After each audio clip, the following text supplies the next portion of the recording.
Você conhece a verdadeira história de Cristo ou só a historinha inventada pela religião, por todas as religiões, para se colocar a religião como amiga e salvador de Cristo? Enquanto, na verdade, foi por culpa da religião que Cristo morreu. Sabia disso? Ah, que absurdo, que heresia, que crime, que pecado. Coisa horrível falar isso. Espera aí. Vamos parar, não vamos julgar a minha alma, porque quem julga a minha alma é Deus, não você. Não vamos julgar a minha moral, a minha credibilidade, pela minha aparência, pela minha voz, por eu ter falado essa coisa que eu falei. Vamos pensar e analisar, mas antes de falar de Jesus, vamos falar um pouco do Império Romano. Porque foi durante o Império Romano que Jesus nasceu, cresceu e viveu. E como contam as histórias, inclusive bíblicas, Jesus foi criança, foi adolescente, foi adulto, passou fome, frio, sofreu, passou calor, comeu, bebeu, fez tudo que todo ser humano faz, sangrou, morreu igual todo ser humano.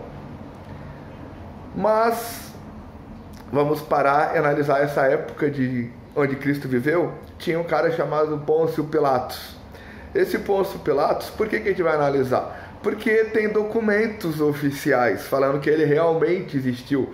Realmente foi um general de uma guarnição dos exércitos lá de Roma. E depois de um tempo ele chegou a se tornar o que seria um rei. Não exatamente um rei monarca, mas um rei na região ali onde ele morava, que foi inclusive a região onde Jesus nasceu e viveu. E um rei assim que se curvava ao senhor dele, dono de todas as terras, o imperador. Porque o conceito ali do Império de Roma era o imperador acima de todo mundo, abaixo do imperador o senado com a galera que tinha grana, a elite de Roma, e fechando um triângulo, uma tríade, né, um tríplice poder, aos líderes religiosos. Mas isso depois de um tempo, isso na época de Cristo. Porque antes disso, quando começou o Império Romano, quando o Império Romano derrotou lá o último faraó e acabou com o Império do Egito, e a parte lá do norte da África se tornou terras de Roma, né, quando o Império Romano estava ampliando, o cidadão romano era totalmente livre, politeísta, podia orar para quantos deuses quisesse. Inclusive muitos romanos adoravam deuses da mitologia egípcia, deuses da mitologia grega, que vieram antes da mitologia romana, antes do Império Romano ser totalmente construído. E todos eram livres, até que aconteceu um fato que está inclusive na Bíblia, que é a chegada do anticristo. E o anticristo proibiu que as pessoas fossem politeístas.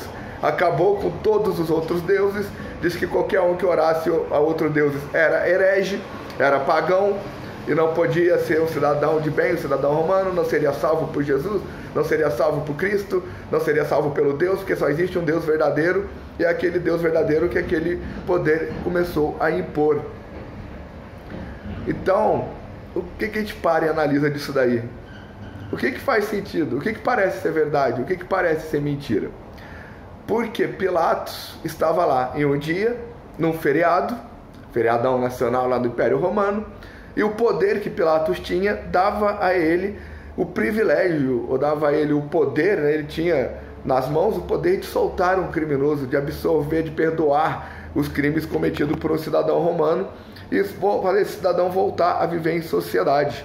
Isso independente do imperador saber ou não. O imperador dava carta branca para ele, ele como rei ia lá e decidia se soltava um preso ou dois, ou se soltava só um, ou se soltava 3 ou 4, enfim. Naquele dia que era o feriado lá em homenagem ao imperador de Roma, um feriado para Roma, um evento especial. E Pilatos na frente do povo falou: o povo que fale e decida, a voz do povo que seja ouvida. Vocês preferem soltar um assassino ou preferem soltar um herege? E o povo decidiu. Por que o povo decidiu crucificar o herege e liberar o assassino?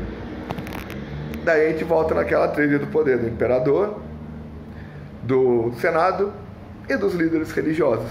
Porque Pilatos disse: contra o império, contra o imperador, contra o senado, Jesus não tem crime nenhum, não tem pecado nenhum. Ele apenas é acusado de heresia. O povo que decida. O povo que ia nos cultos religiosos, o povo que frequentava a religião, teve a mente feita pelos ditos conselhos religiosos, pelos sermões religiosos, pelas histórias que os religiosos contam, e decidiram que o herege deveria morrer. Simplesmente assim. Ou seja, os líderes religiosos fizeram pressão no Pilatos, para o Pilatos mandar os soldados dele prenderem o herege, e o povo, influenciado pelos líderes religiosos, concordaram assassinar o herege, mesmo Pilatos falando que contra o império, contra o imperador, aquele herege não tinha crime, não tinha pecado nenhum. E aí tem a terceira epístola de João, que é o último livro antes do livro do Apocalipse, está na Bíblia.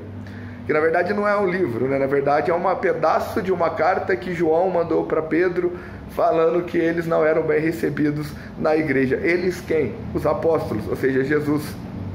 Tanto Jesus quanto os apóstolos foram presos, acusados de heresia, e tomado deles, eles estavam com os papiros, estavam com as cartas, com os documentos que eles escreveram, quando eles foram presos, e esses papéis foram apreendidos.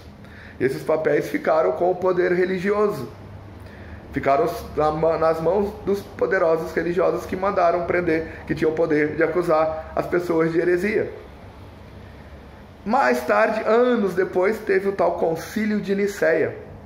Nesse Concílio de Nicéia, esses papéis foi o que deu origem à Bíblia. Eles escolheram, os líderes religiosos escolheram quais trechos iam entrar, quais trechos não iam entrar, anotações de quem ia entrar, anotações de quem não ia entrar. Por isso não tem os escritos de Jesus Cristo, não tem os evangelhos de Jesus Cristo. Mas aí os líderes religiosos falam o quê? Que Jesus era muito mais importante, ele não tinha a missão de escrever, a missão dele era outra. Ele mesmo sendo alfabetizado, mesmo tendo todo o conhecimento, sendo o ser humano mais avançado da época dele, por ele ser divino e tudo, ele não tinha essa missão de escrever, não precisava escrever, porque tinha os apóstolos que escreviam por ele. Só que naquela época, quem podia escrever? Quem sabia escrever? Quem tinha acesso a tinta e caneta e papel, que não era uma coisa simples de conseguir? Um filho de carpinteiro, será que não teria? O filho de carpinteiro era pobre, e não sei o que e tal. Quem contratava serviço de carpintaria na época do Império Romano? Quem tinha dinheiro para pagar? Porque não tinha Casas Bahia, loja sem essas lojas de imóveis que vai e vende imóvel de tudo que é tipo de madeira de verdade, de madeira de mentira, dessas MDF que tem hoje em dia e tal. Na época não. Na época quem tinha casa, quem tinha dinheiro, só tinha casa quem tinha dinheiro. E as casas, janelas, portas, mesas, cadeiras, tudo de madeira. E era carpinteiro que fazia, era tudo móvel planejado. E isso é caro. Agora, o filho de carpinteiro não ia ter grana, não ia ter conhecimento para poder escrever, ia ter conhecimento para falar de tudo que ele falou, passar todos os ensinamentos que ele passou. E as pessoas falam muito da questão da virgem, da maneira de ser virgem e tal, associando a virgindade ao sexo. Só que não tem nada a ver. É virgindade de moral, de caráter, no sentido de ser uma pessoa incorruptível, no sentido de ser uma pessoa que tudo que ela pensa, tudo que ela faz e tudo que ela fala tem coerência, e ela tem responsabilidade com as coisas que ela fala, ela cumpre com a palavra. Isso é uma pessoa virgem, de moral, e não questão sexual. Mas aí, como a história precisava ser escrita, ser contada, e novos heróis precisavam surgir, novos vilões precisavam surgir, a igreja, para se colocar como amiguinha e salvadora de Cristo, para apagar da história que foi a igreja que mandou matar Cristo, deturpou a história e ensinou a história como a gente conhece hoje. Uma mentira contada 1000 vezes se torna uma verdade. Você aprende desde cedo que é errado questionar. Se você questionar, você está enganado, você não entendeu nada, você não aprendeu direito, é um crime, é um pecado, você está perdido, você está totalmente errado por questionar. E aí você questiona e as pessoas ficam bravas com você, principalmente as pessoas mais religiosas. Falam que é pecado, falam que é errado. Então, você conhece a verdadeira história ou conhece a historinha inventada? Historinha para boi dormir fantasiosa? Pense.